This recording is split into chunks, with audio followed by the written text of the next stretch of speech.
Hello and welcome to the new EdTech Classroom live stream. We haven't had a live stream in a while. Calls for an air horn. What's Welcome, up, Sam? everybody. Great to be here. Great to be here with you, Tom. It's good to be here with you as well. I'm doing well. It's Thankful Thursday. What would you say you are thankful for? And if you're in the chat, as we are sharing what we're thankful for, go ahead and share what you are thankful for in the chat today on Thankful Thursday. What are you thankful for, Sam? I feel like I've probably shared this before in like the only other time that it rained, but I'm very thankful for the fact that it's raining today in California because we basically had no rain over the winter. It's been really weird. It is also snowing this week, deep into April, but I am very thankful for that because we could use it out here in California. Yeah. What about you, Tom? I am thankful. Well, the first part I'm not thankful for, our little freezer outside, which we barely use, the one in the garage, I guess just stopped working, and the garage smelled terrible because there was just like some meat in there. But we're heading out of town tomorrow. I'm thankful that we found out about it before we left town, and I got everything cleared out. And it's not going to smell like just like dead animal and old meat in our garage when we get back. So I'm pretty excited about that. But I'm also excited about the guest. Who do we have joining us today? If the thumbnail didn't give it away. Yeah, I am also super excited about our guest today. Today we have Holly Clark on the show. It's particularly special for me to have Holly Clark on and to be able to chat with her just because she and her work has influenced me so much. Holly Clark, if you do not know her, is a lifelong educator. She is an innovator. She's also a TEDx speaker and a best-selling author who co-authored probably one of the most widely read books about integrating technology, the Google Infused Classroom, amongst other books. So we're super excited to have her on the show today.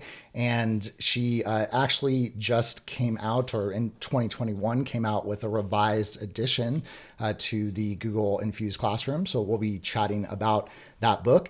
And we're going to go head to head in a creative challenge. And I'm already ready to get the smackdown because I'm pretty sure Holly Clark is going to bring it. But I'm excited for that too. Hey, Holly. Awesome. Well, welcome to the show, Holly. Thanks so much. And I have to tell you, I had to stop the TikTok live, which I was doing, because the sound is in my ears. Oh, dang. They're not going to hear it. Yeah, because that makes sense. Holly's Everybody will have to come here to YouTube. That's true. You have to come on over. Well, welcome, Holly. Today, we are going to be looking and exploring Adobe, and one of our sponsors of today's show is actually Adobe, as well as Annotate.net. We're going to be talking a ton about Adobe, but is there anything you want to share, Sam, about Adobe and what you guys will be working on today? Yeah, so Adobe, first of all, has a new platform, essentially. They've rebranded what used to be Adobe Spark Post. It is now Adobe Creative Cloud Express. And Creative Cloud Express is, it has some additional features too. So whereas before, they did not have Adobe Rush, which is a video program integrated into Creative Cloud Express. Now students can access Adobe Rush. They also have, is very cool, students can access all the pro assets for images and things like that when they're creating in Adobe Creative Cloud Express. So yeah, it's an awesome place to go to get ideas for different creative activities that you can do with students. And they have these monthly challenges every month. And that's what we're going to be doing today. So we're going to show you the template for this creative challenge. And Holly and I are going to do a challenge head to head where we are going to do a time challenge to see how we do with these templates. So, here on New EdTech Classroom, we do all of our stuff, all of our video editing, graphics with Adobe. And I think it's just a great way to expose kids to this kind of ecosystem that professional creators use and get them started with Adobe. So check out Adobe Creative Cloud Express. It's free for teachers and for students. Yeah, and this is not going to be Holly's first rodeo with Adobe products either. So I'm sure the battle will be quite entertaining to watch. But we also have Annotate.net. Sam, can you kind of share what is Annotate.net for those who don't know? They are also sponsoring this battle royale today. Yeah, so Annotate.net is an awesome Google Chrome extension that allows you to draw all over any web page. And something that makes it unique is the fact that those annotations are sticky. So they will stick on Google Slides. They will stick on any web page. So if you or your students are openly browsing, then you and your students can annotate directly on those pages or on presentations, pretty much everything that is web-based. And then, of course, you could do all kinds of things like screen record that, or you can capture it and post it up on your learning management system, turn it into an assignment, all kinds of things like that. And the core features of Annotate are also free. So definitely check it out. It's on the Google Chrome web store. Just search annotate.net. And if you just watch our videos, we always use Annotate to like draw on the screen. That's what we're using when you see us doing that. Yeah, one of the most popular videos on the channel is how to draw on Google Slides, and that's what Sam actually talks about, is using Annotate. So if you just go search draw on Google Slides, and Sam's video will probably be the first one to pop up. But let's go ahead and get into the challenge. Would one of y'all want to share what the challenge is? Or Sam, do you have the challenge up? I do. Okay. Can talk about it. All right. So, and we can drop the link for this as well. I'll put it in here, Tom, for you in the chat. So if people want to go here and check this out. So like I was mentioning, every month Adobe has these creative challenges. And what's cool about them, well, there are lots of cool things, but one cool thing is that it will give you a template and a tutorial. And in this case, actually, there are separate ones. There's a template and a tutorial for teachers, and there's a template and a tutorial that's meant to be student facing. So if you click this one, this is the educators one. I also really like that what they've done here is they've put it up on all the information on an Adobe web page. So this is another just creative way that you can have students present information. I love these. And this has some information about the April Teacher Challenge. So basically what it is, it's a remixable template. All of these are remixable templates, and you can just click here to be able to access that template. And then like you can see right below here as well, that there's also that video that you could watch. And we're also going to show you right now the key features of the template. So you can just watch this video right now.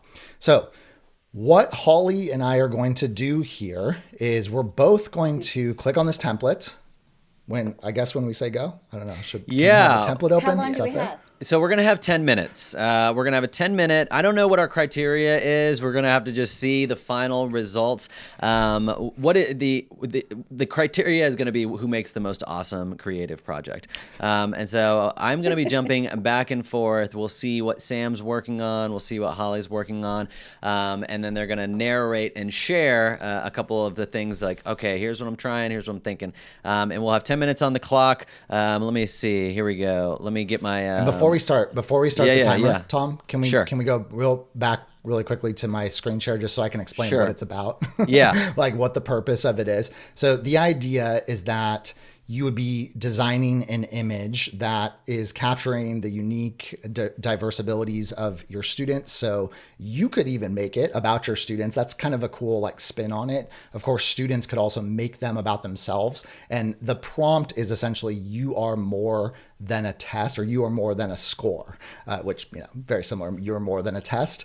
And instead of, a score, a numerical score, you are all of these things. So the idea is that it's capturing all of these characteristics, these traits of a person. And so I think one of the objectives with the image and kind of the design is also to try to capture some of the essence of a person as well. So that's what I'm going to be going for when I'm creating mine about Holly, and Holly's going to create one about me. So that's also part of the challenge. We're not going to create it about each other. And that could be a fun thing that you could do, I think, with students too, to build community and have them maybe make them about their peers would be kind of fun. Yeah. All right. Well, are y'all ready? Yeah. Let's do it. Okay. So 10 minutes. Man, I should have had some suspenseful music. I have like elevator music. 10 minutes begins now. All right, we're gonna jump on over. Let's see first what Holly is working on. Holly, why don't you just think out loud as you are working? I went to the template and they had a button that said remix it. So it opens it up and I have to look at the different elements in which I'm going to design. So over on the left-hand side is your basic, like changing the elements. But if I click on something and I happen to know this, I can replace it. And so that's what I want to do right now is I want to replace this, because this is not Sam. I want to replace it with an image. So I'm just going to go to upload video, which is really basic. And I just downloaded one of him, but now I don't see. Let's see if this is it. No, it's the outsider. So what I'm going to have to do is drag it, which is interesting. Holly has encountered her first obstacle, finding the file. It's called image 028. So Okay, good. Yeah. That was there it the is. easy reference number. Oh, that one's a good But one. it's coming in as it has a background. And so one of the first things that I want to do, it applied those styles. I forgot that it does that. So that's super cool. But you'll notice that it only comes in this red, and I've got to get the yellow and the blue as well. So I could just stop if I wanted, but I like a challenge. So I'm going to go and I'm going to do it again. So I'm going to hit the actual layers, which are over here. And I think that my video might be kind of on top of it. Yeah, You I can just see moved there's you. a blue one.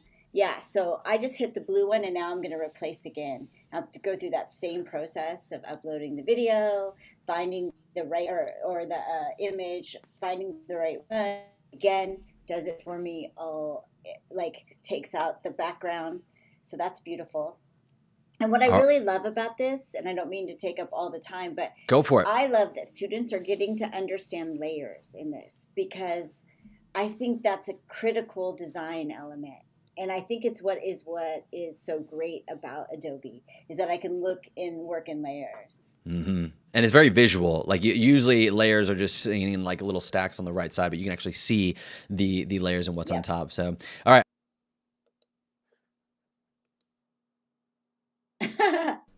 All right. Am I on? Okay. So I decided to kind of adapt a kind of a Andy Warhol style to this a little bit. So what I did is I brought in Holly's image, and then what I did is I actually just duplicated it. So that's a little trick too. You can go up here to duplicate. So I just brought it in once and then just duplicated it over and over. And I also replaced the logo down below with her Infused Classroom logo here.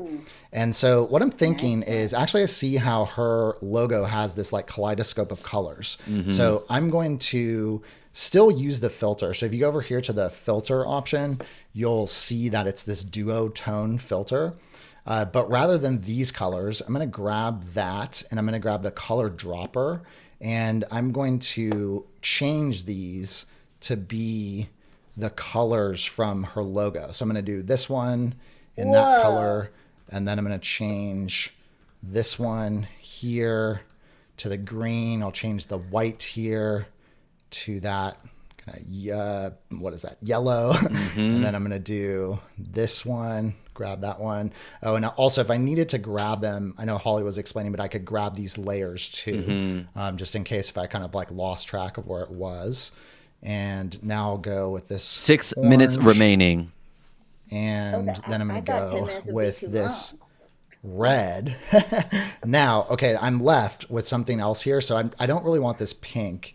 So I'm going to try a different filter. So this has the duotone, but you can actually, there's all these different filters that you can use as well. So like we could do contrast, but I think that's a little bit too much of like an image there. So I'm going to do, we'll try grayscale. That kind of looks cool there. Okay, now a couple of other things. So this part, Hold on, keep going. I'm here jumping back over to Holly. has, all right. No, I was enjoying that. Like, I hadn't thought of that. He definitely knows Adobe better than me. And what's interesting is I used to have to teach Adobe Photoshop to 7th graders. And so, you know, teaching layers and all of those tools sometimes to 7th graders used to be hard, but it's not as hard anymore. I think that people understand things at a certain level now, and it's so nice. And we used to take photos and from like our favorite television shows. Like I did one from, or movie like Austin Powers, and then they had to put my face on, you know, Elizabeth Hurley or whatever. And those things were really fun to do. And that's kind of what he's doing over there, using all my colors. So right now I'm working on his inner circle, which I could tell by looking at what Adobe did is like the outer circle. I felt like that's like what people see from the outside, and who you are on the inside seems to be a little bit of the inner circle. And so I'm working on that right now. I want to put in the pluses, but to get to that, I just went to the layers and I found the one for the inner circle. And then I know a few things about Sam. I know he's a dog lover or animal lover like me. And so I'm just adding those right now. That's what I'm up to. But right now, because you're going to go back to him, I'm sure, I'm going to work on this background and I'm gonna take out the yellow. Yeah, and I like what I like about this is the circular nature of the text and lots of different options of what you could do there. They kind of already had it set in this template to be in that cool circle. Sam, what do you got going on?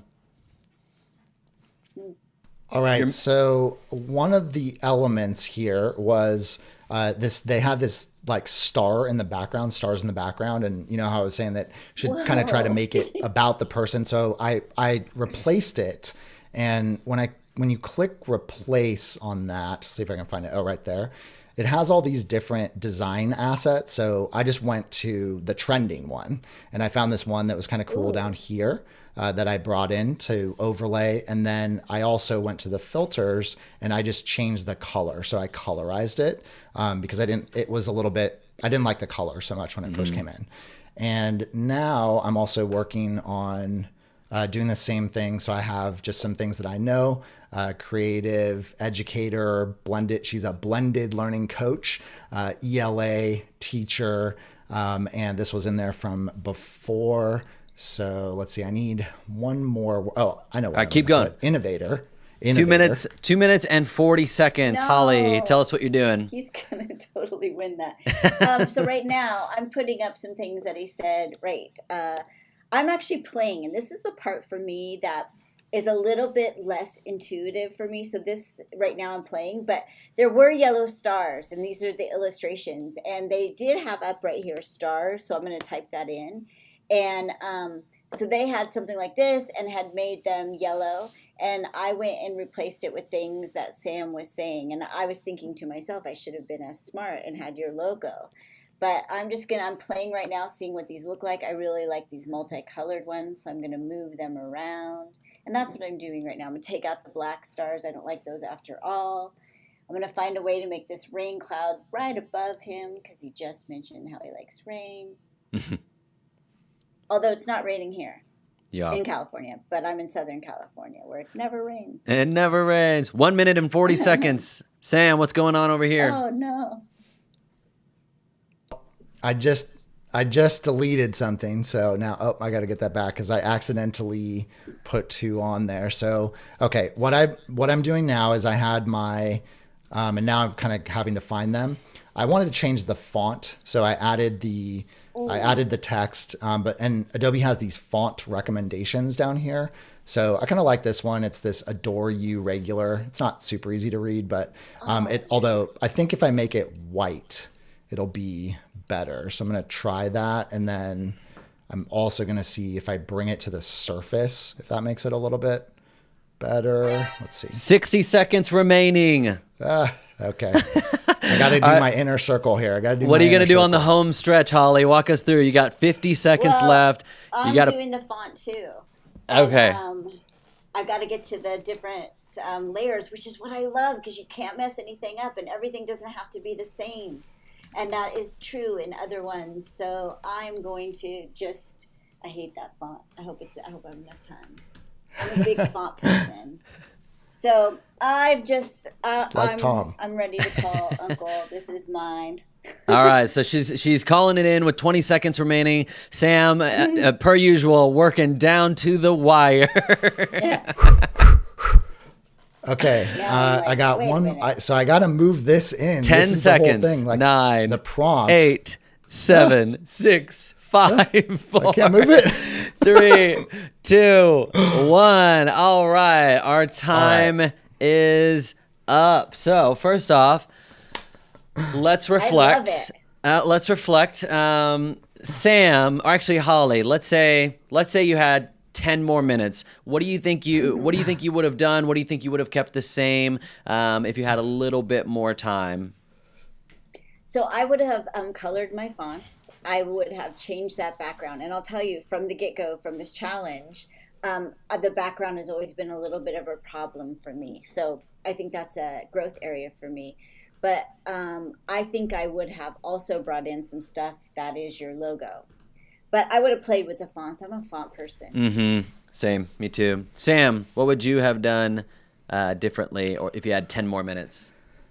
So, I was really actually trying. See the line from on these images. I really wanted those to be lined up perfectly, but I didn't quite have enough time to play with the alignment and also play with the alignment here. And I like this text. It's also not that readable, but it is creative. So I kind of like it. And then I wanted to move this, "You are not a score" over into the middle and have that be in the middle. So I'm still going to send this to you, Holly, and I'll still move that into the middle for the final version. But I did not have a chance to do that. I love how I go down. Like it angles downwards. As would be. Yeah. Yeah, and that's what I was saying, where I was trying to get that actually at almost an exact angle, but I was having a little bit of difficulty because that required kind of resizing you as well so that you weren't, like floating over here. And so I was trying to figure out how to do that and make it look good. But I like how it came out. I think I was going for this Andy Warhol kind of effect, and I think it achieved that. Well, you win. I love that too. I love that too. What's your peer assessment of Holly's work, Sam? I was muted for like 2 seconds. I was like, why are they not answering my question?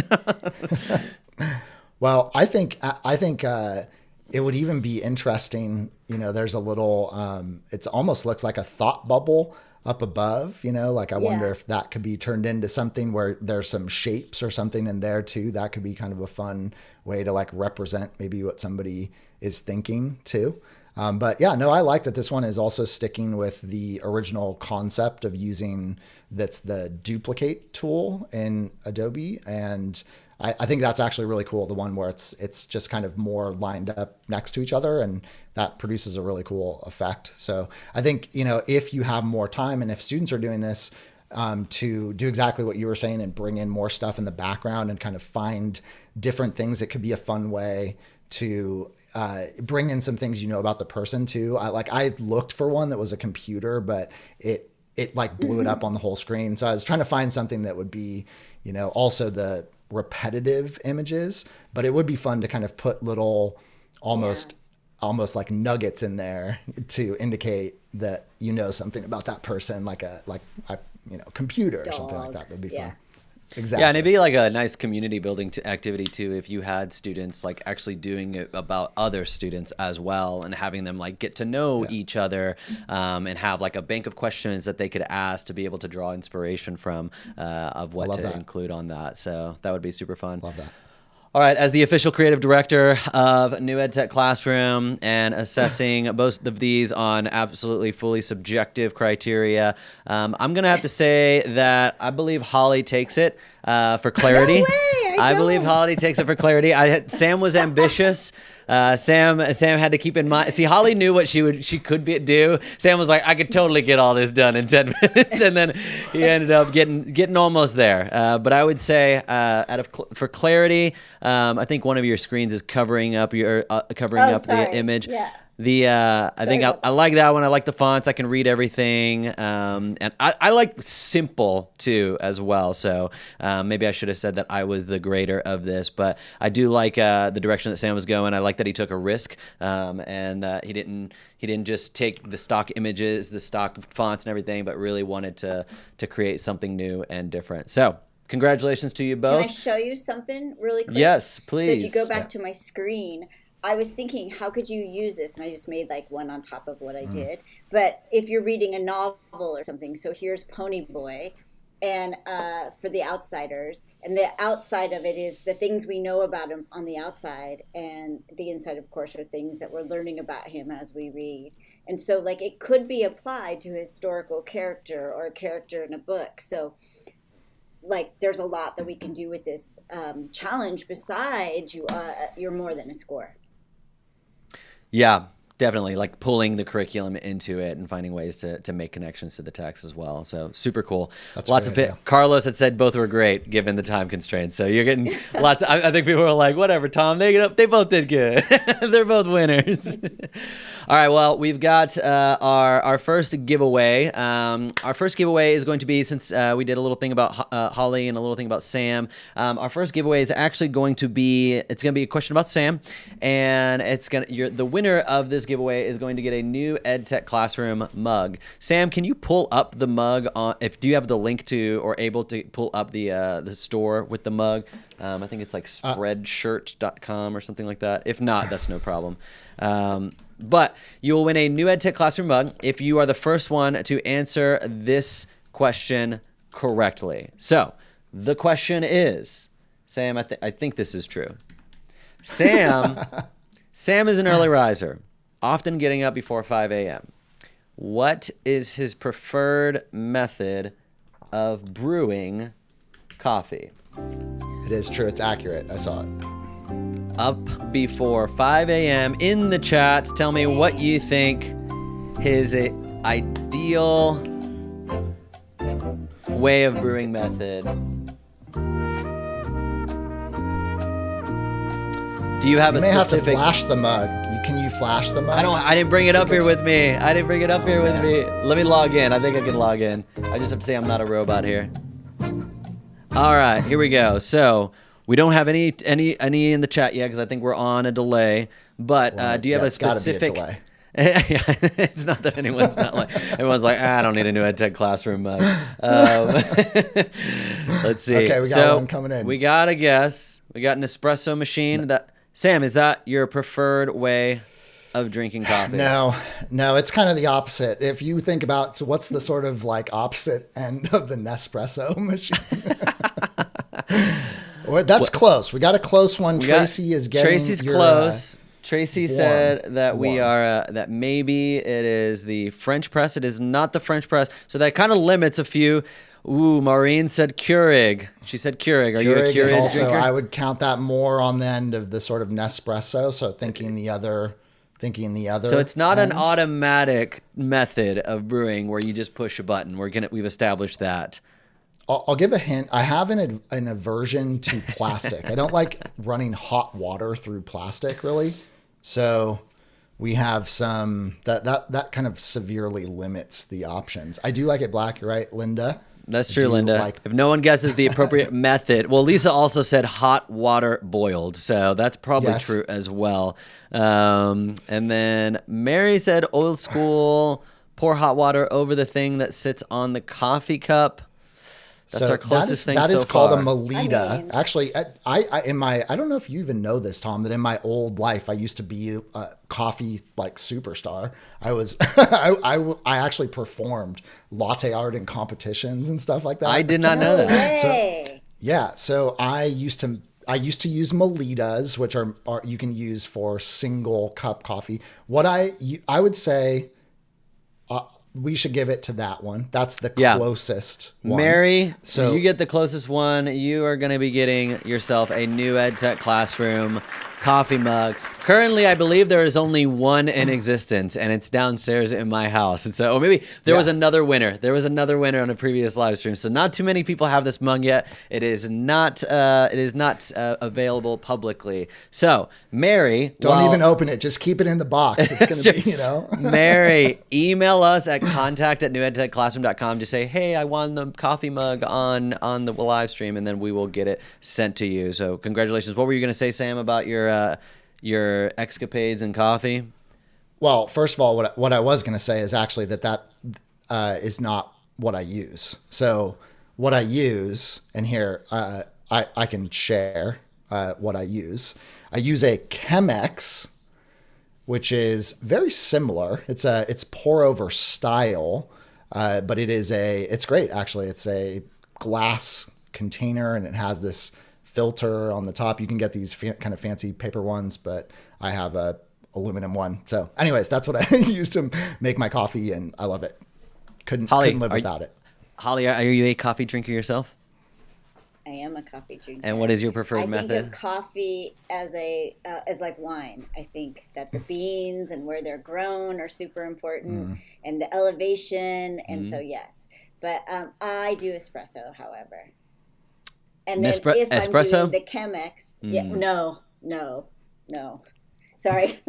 No, because I have certain beans, and then I have like a certain espresso machine. During COVID, when I saved all the money because I couldn't go to wherever, I don't go to Starbucks, but wherever it is I'm going to go, because of that, I saved that money. I was able to buy my dream espresso maker.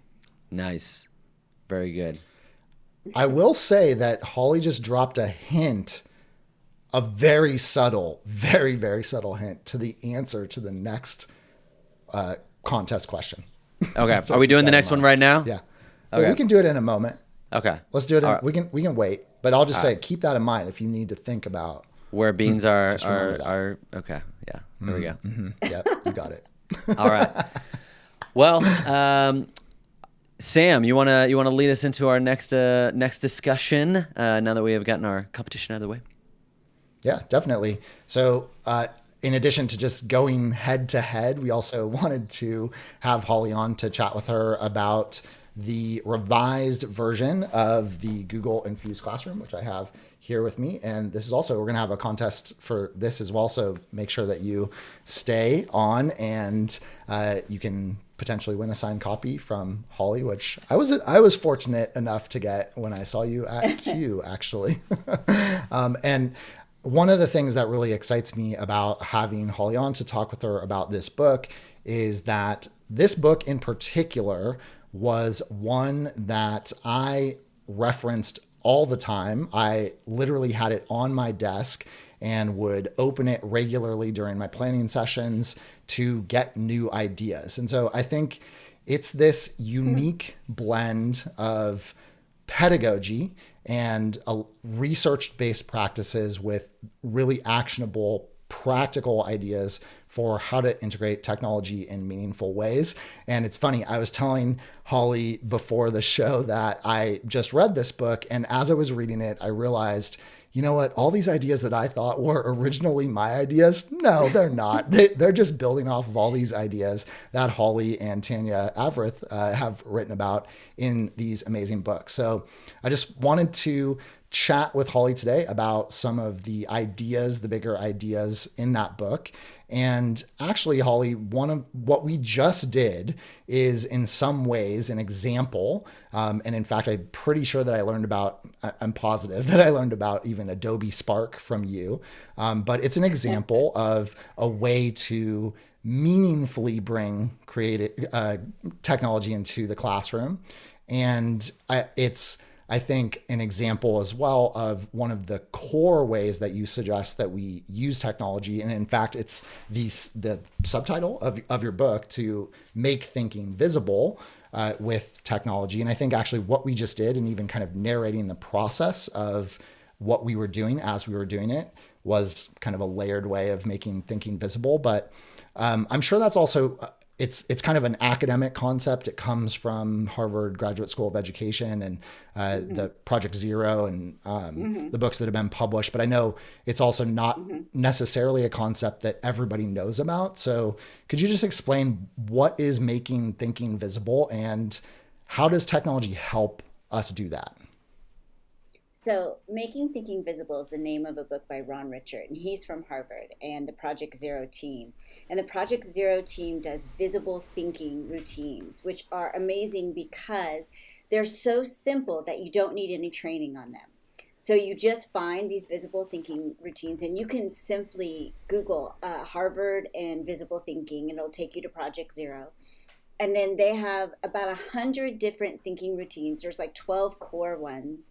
And they, when you Google them, they come up and they tell you what they're for, how you do it in your classroom. But the thing that they're missing is that they don't have a pairing with technology. And that's kind of what we tried to do in the book, is look at these great pedagogical things that you can do in the classroom, and then how does technology uplift that? And so that's what the book is about. And one of the things, Sam, that I know that you would know is that after doing this thing on Adobe Spark, we kind of fall short. Like, kids are creating, that's great, and they're getting to think deeply about how is Pony Boy, or what am I more than a score. But we need to also add another layer to that, and that's the part where students explain why they chose the elements that they did, just the way that Tom did with us. And it used to be that kids had to come up to my desk and talk to me and sit there, and there's 30 kids, and I couldn't do that all the time. But now they can take that image, they can put it inside a Flipgrid so that it's on the screen kind of where my hand is, and they can say, here's what I was thinking when I designed that. Here's why I chose Pony Boy as empathetic, because when he was at the church and saving kids from fire, it's why I chose the things I did. So we have to use these tools of technology to understand what our students know in a different fashion than we're used to doing. And we never thought about this before because our teachers didn't have access to these tools, and now we do. So I like to call it like stopping short. You're not doing the complete learning cycle when you don't hear from the students about why. Yeah, and I think one of the things that I definitely learned from you is really this idea of using tools that allow you to layer multimedia. Tools like Seesaw, for example, that I think gets kind of pigeonholed sometimes as a tool for elementary students, but is ultimately just a multimedia layering tool, and allows you to do that, where you can take a piece of media and then you can have a student narrate over the top of it. And that doesn't even necessarily, the original piece of media doesn't have to be technology based. It could be a picture that a student took of their poster, but then they can narrate over the top of it, add text over the top of it. And that whole concept was something that had a pretty immediate transformative impact in my classroom. I was fortunate enough to work at an incredible school with incredible colleagues who were very invested in the idea of making thinking visible, very invested in universal design for learning. And so when I also saw you writing about those types of practices, but then showing how it could be done in this 21st century way, it was immediately compelling for me, I know. And it was something, that I could see almost close to an overnight impact in my classroom. And so I'm curious, I get that gets into sort of difficult territory, not trying to make predictions for people. But if you had a suggestion about a practice or a strategy that teachers who are interested in bringing some of these practices into their classroom, that they could try, that you think would have an impact that they can see, a tangible impact pretty quickly, not something where we're asking teachers to go back and kind of revise their whole curriculum, Right. a summer project or something, but some small tweaks that they could do to use technology to make thinking visible. Do you have any suggestions? It's very easy for me. It's exactly what I just described. Sorry, my Siri, when I say easy, comes up, so I go turn her off. But for me, it's this idea of press record. Just whatever you're doing, press record. So let's say that you are doing a test that's multiple choice test, and you put it into Google Forms, and that was your technology upgrade. Now I want you to think about taking that same thing and having kids after that go to Flipgrid and tell me everything that you learned in this unit that wasn't on the test. So you go over to Flipgrid and you press record. And I think that's the upgrade that we're looking for. How can we hear from students? And I think a lot of people are not invested in hearing from students because it's not something that they've done. And one of the things that we know is that shy students often don't talk up in class. And so we're not hearing from them. Kids who are second language learners, kids who are struggling students aren't the ones who are going to raise their hand and talk in class. Also, not every kid is a great writer, and we have in our society the worship of the written word, which means we spend about 80% of our time in schools having kids respond in written word, but we spend about 80% in oral outside of school. And you can't be a good reader and you can't be a good writer until you're good orally. Oral is the foundation of all of those other things. All of them come off of the oral literacy. And I don't know why, but when we go into schools, we shut down the oral literacy.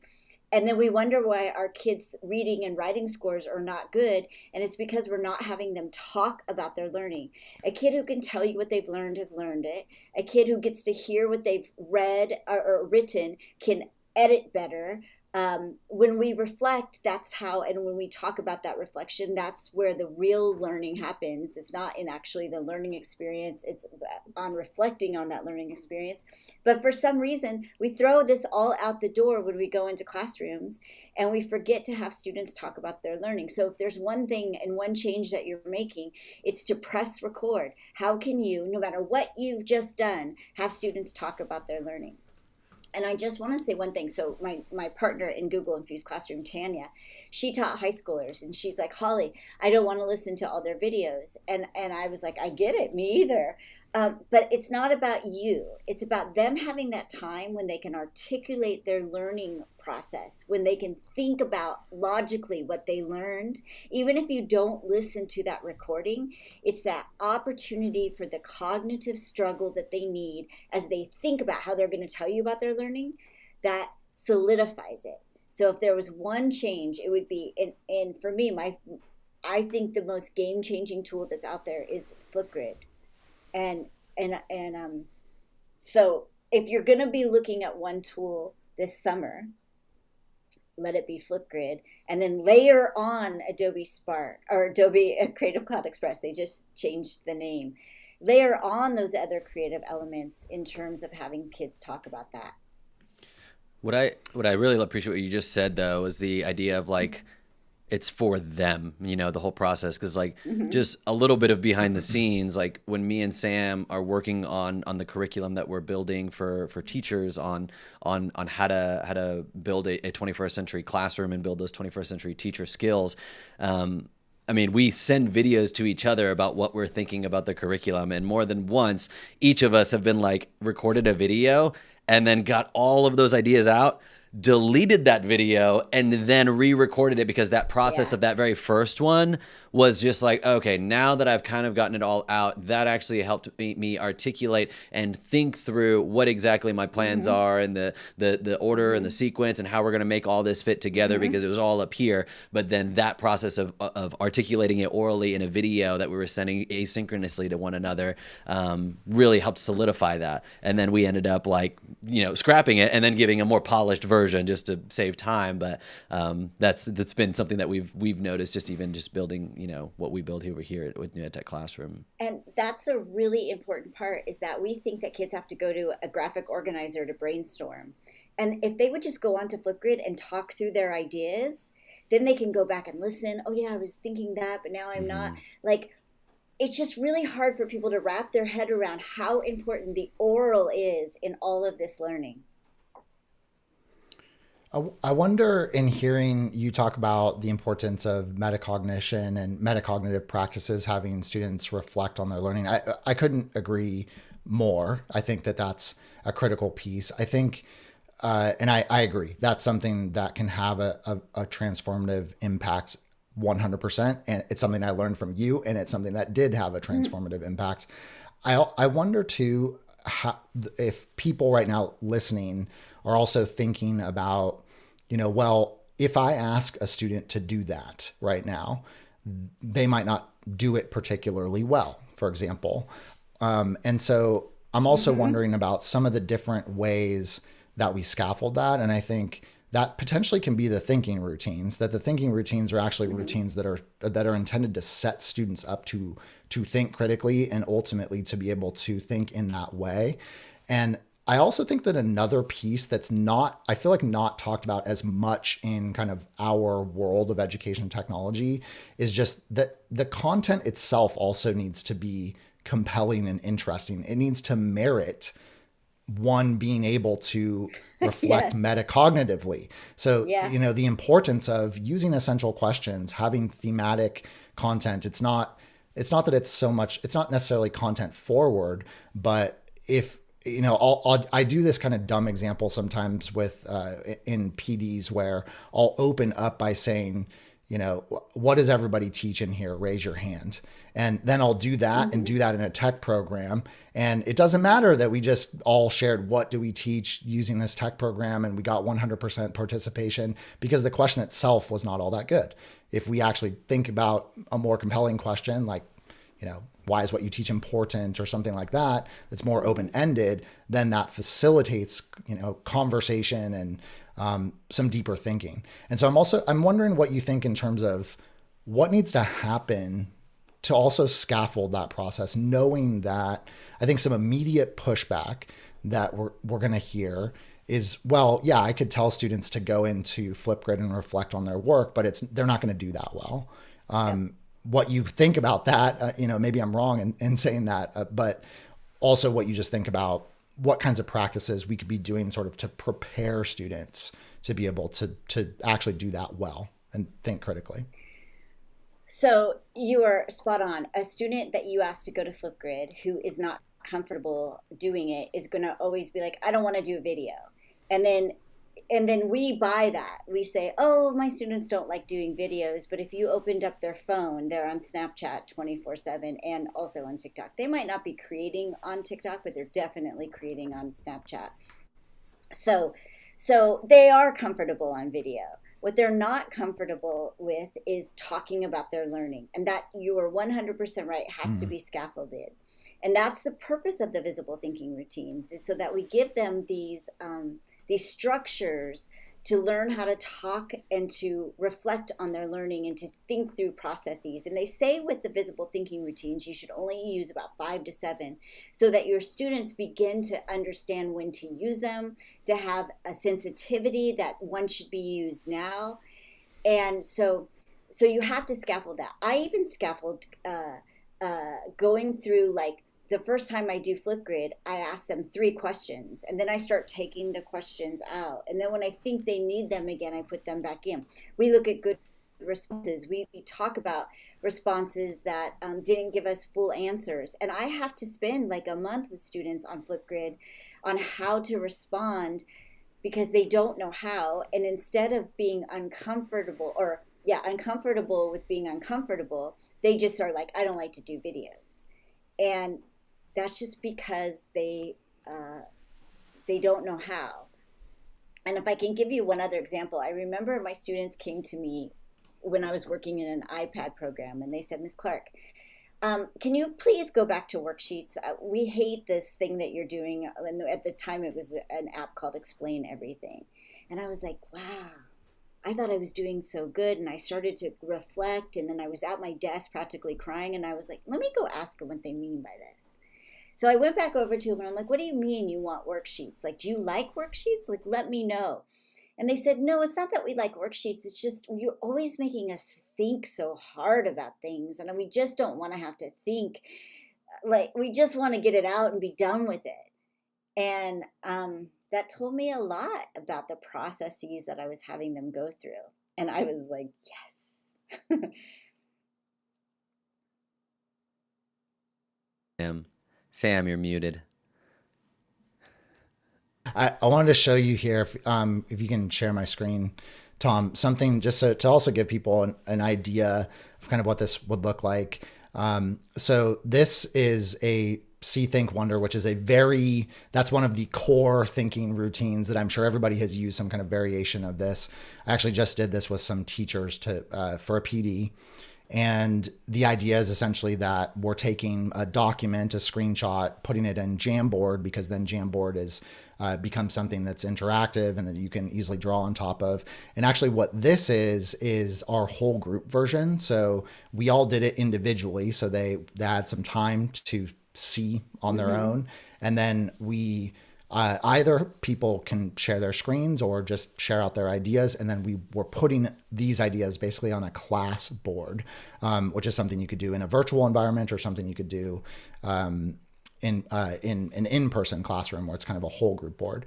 One thing that I think is important when doing these types of routines as well is the importance of not just kind of turning it into something where it becomes like it almost turns into a worksheet too. And I know that's something that you talk about, and I've heard you talk about, where it's not like you just slap See, Think, Wonder onto something.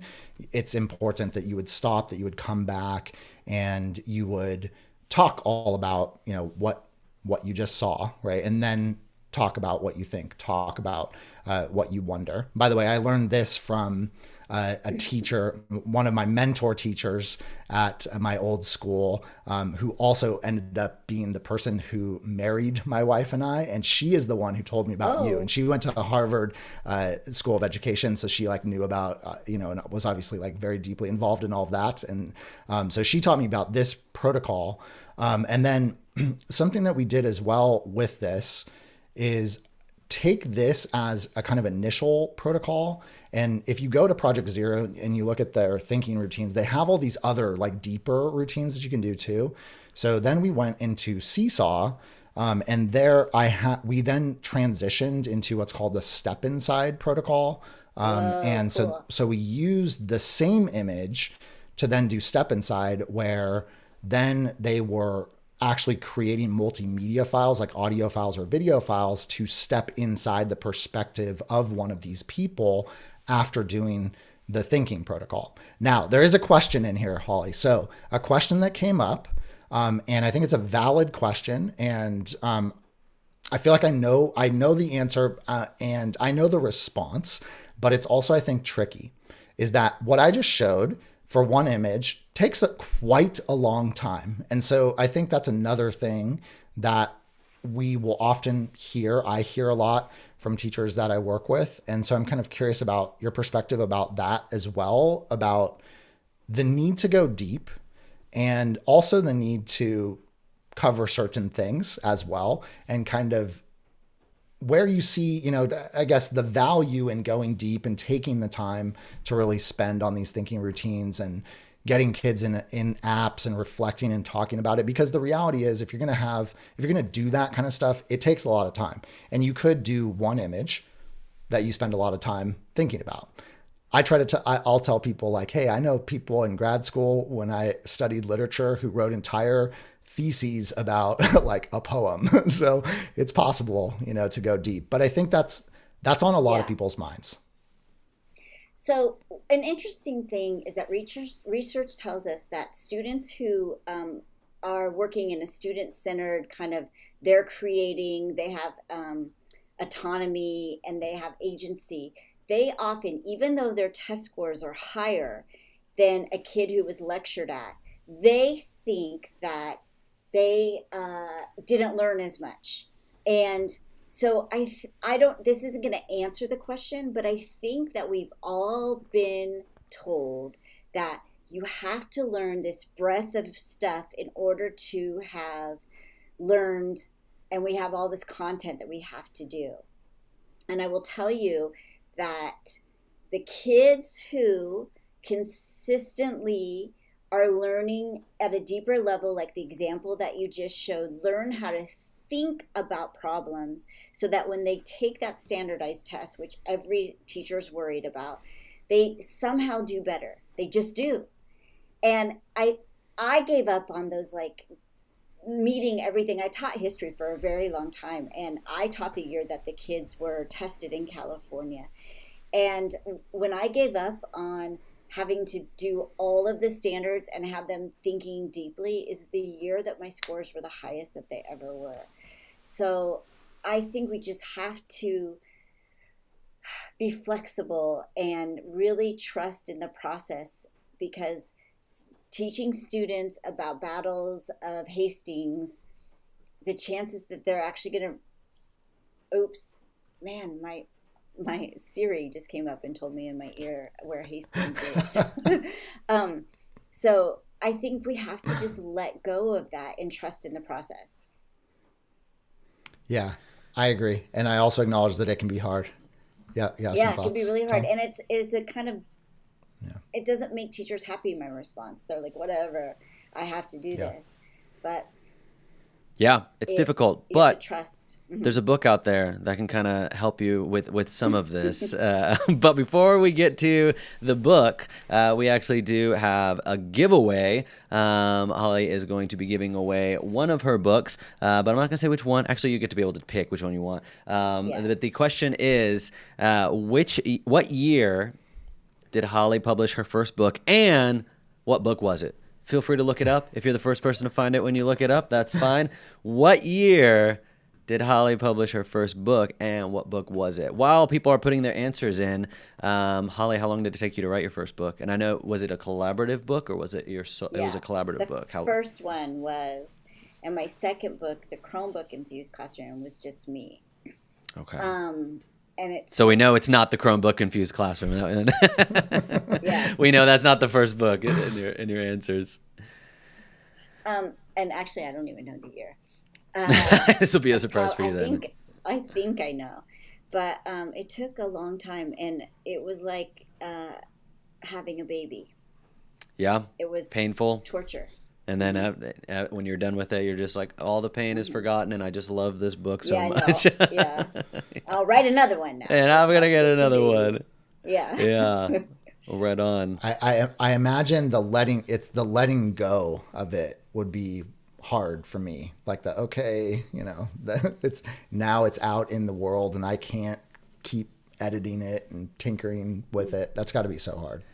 All right. Well, we got our first one. Sorry. Go ahead, Holly. Go ahead. The best part was what? The best part's having a partner. Yeah. As you guys know. Yeah. Yeah, I think this would be a lot harder if we were both just flying solo.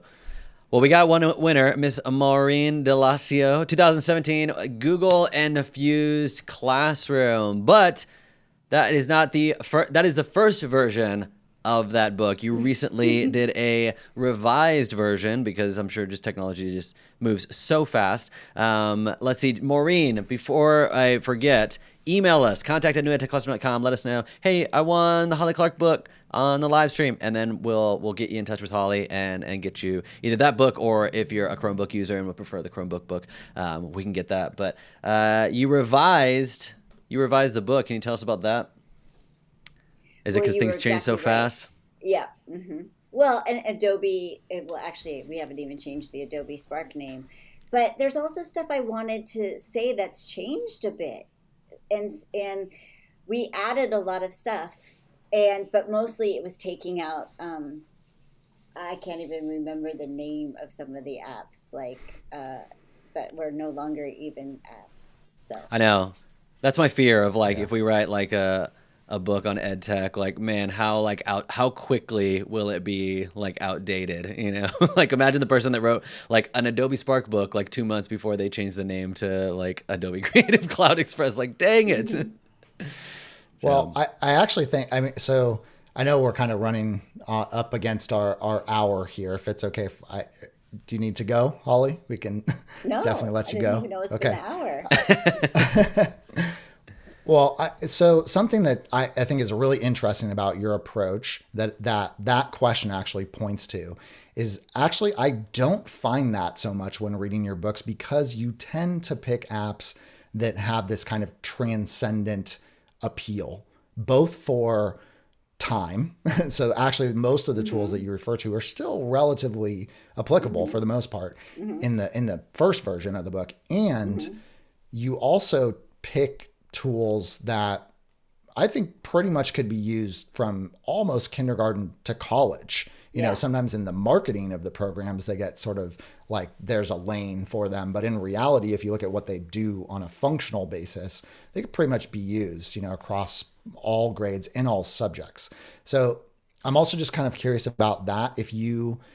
What you feel about that, if you feel like there's kind of this set of apps that we should be using, and go read Holly's book to figure out what they are. But, because that's such a common question. And that's obviously a main thing that we do on the channel is teach people about different programs. But inevitably it comes up when does it end? The new apps and things like that. You seem to kind of have a set of apps that you like. And is that true? I do. Yeah. So I always say that you just need 5 to 7 apps. And listen, if a good one comes along, I'm not going to not use it. But you don't want to confuse students if you're using too many apps. You can't get really digitally fluent at them if you're using too many apps. And I also don't think you should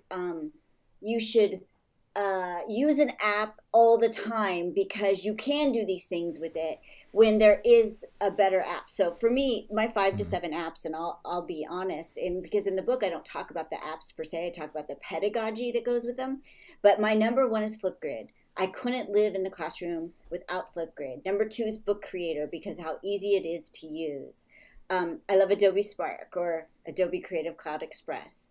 I love Wakelet. I love Jamboard. I love Padlet. And there's one other one, and I'll die after we get off that I forgot it. But Seesaw?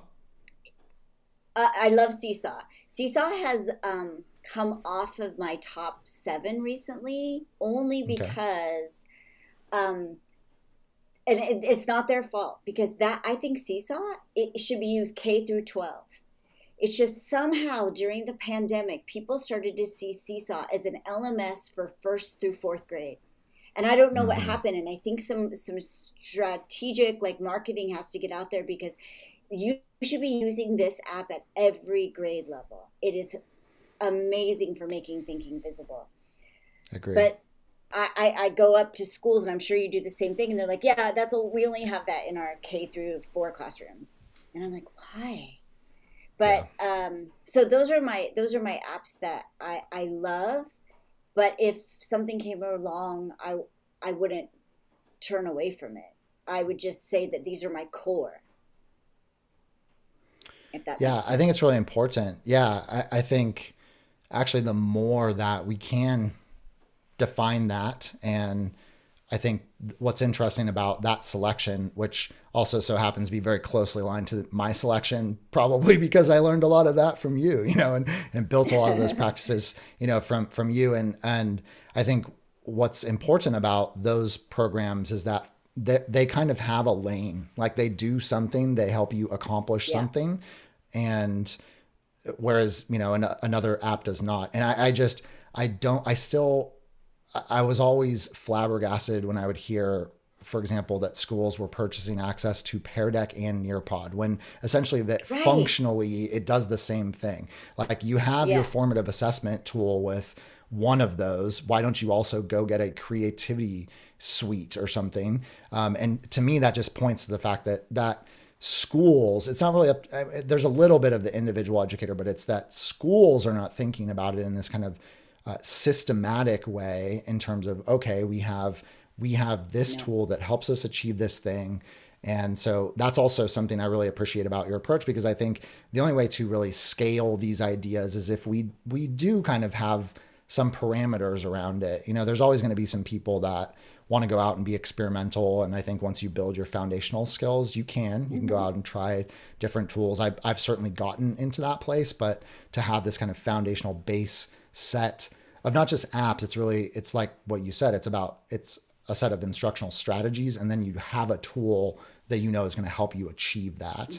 And so that's what I like about that set of tools that you named. I think really covers the gamut there.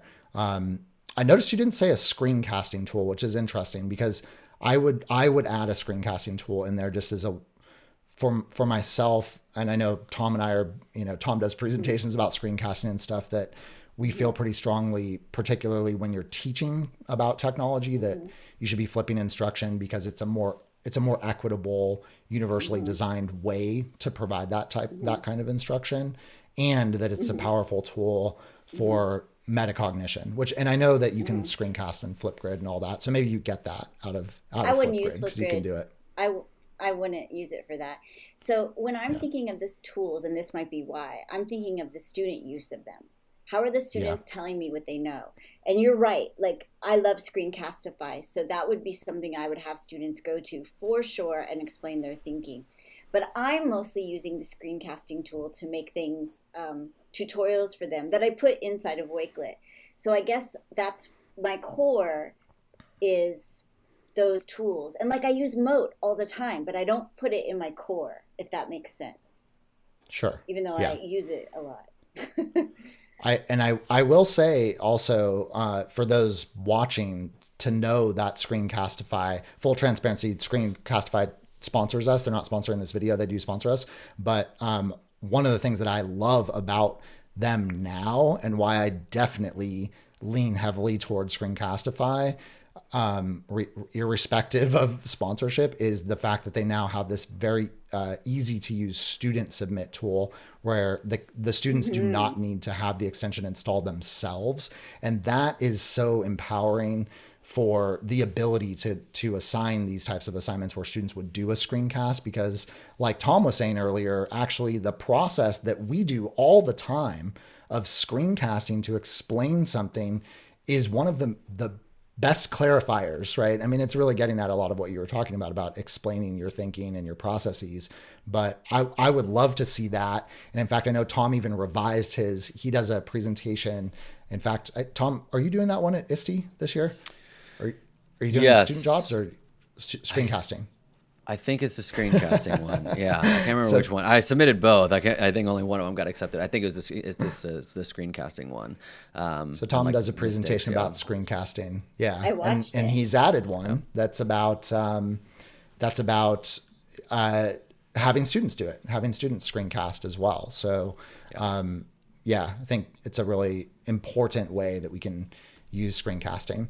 That is, I did also just remember that, just to let everybody know, I know Holly's going to be at ISTE. I know we're going to be at ISTE. We're still kind of figuring out exactly what that's going to look like.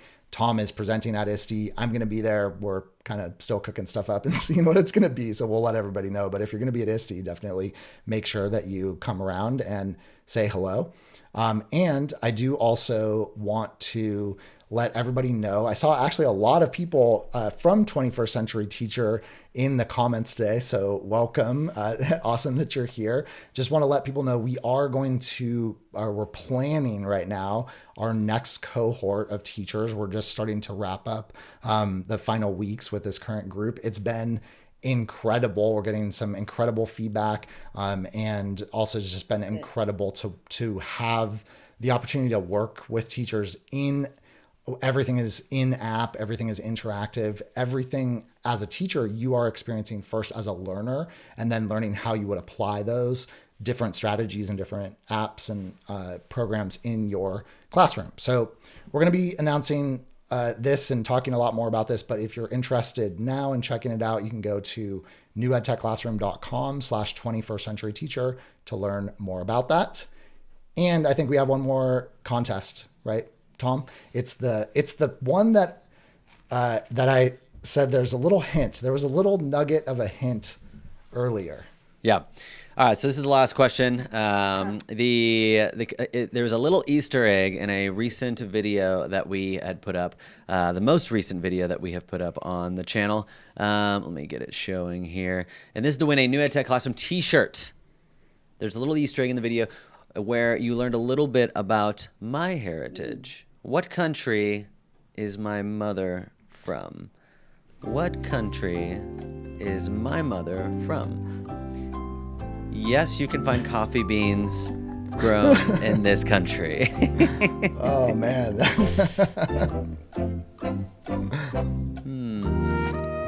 Drop it in the chat. People get to pick a shirt? Is that what it is? They pick a shirt? They will be able to pick a shirt. There's a few options. We're still finalizing our selection and what it'll entail. But it'll be pretty fun. I think we're launching a merch line eventually once we get that. Cool. It's also going to be one of the similar to the mug, like one of 5 shirts. That's true. I have most of them as creative director. I've been like ordering all of them to like see how they feel and what they look like.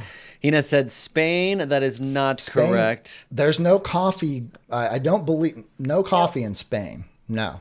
So you got to think. All right, there we go. We got some coffee. Colombia is a little bit closer. Bogota, a little bit closer. Also, I'm realizing this video actually hasn't been published yet, so there's no way for them to know the video. Can I guess? Yeah, go for it, Holly. You may win the New EdTech class. Not Guatemala, but is that part of the world? I just bought Scotland, coffee from Guatemala today. not from No Scotland. coffee beans in Scotland either. Starts with a P, No. so I'll say that. Panama. I should have had the first person to write Panama will win the shirt. That's the right answer. I should have had the what is it? The Van Halen Panama song on there. Yeah, you If should anyone have. wants a shirt, it's up for grabs now. So the first person to just write Panama is going to win the shirt. It might be on a delay too, because some people are still writing some of the different names. Brazil, not Brazil. All right, well, we'll see if anyone does. Otherwise, think we Panama have has the best coffee in the world. They have their geisha beans that are the best in the world. it's good stuff. All right, We still have some different ones. I know we're still getting some. We might get one before the end of the live stream. Well, Holly, I think we have a comment actually in here too, Tom. Sorry about I see lots of 21st century teacher members. We have one from Elise in there who said it's awesome. see. So thank you, Elise. Oh yeah. That. Oh, she was talking about 21st. Oh, yeah, right on. Rosebell is the winner. So Rosebell, send us an email, contact@newedtechclassroom.com, and just say like, hey, I won the t-shirt, and we'll show you what t-shirts we got and which one you can get as well. So Holly, we just want to say thanks so much for joining us today and talking about just I'm making thinking visible and doing the creative explosion of creativity challenge with Adobe Creative Cloud Express. I was gonna say Adobe Spark Express, just making all the combinations of it. So we have linked to Holly's book in the description, and we've also in the chat we have linked to 21st Century Teacher if you'd like to dive more into this idea with training with me and Sam. And we are excited to see y'all next time. And thank you so much for joining us today. One Goodbye. quick thing, Holly, I know you go to schools, right? You do professional development. Yeah. So if anybody is watching and they're interested in having you go to their school, where would they go?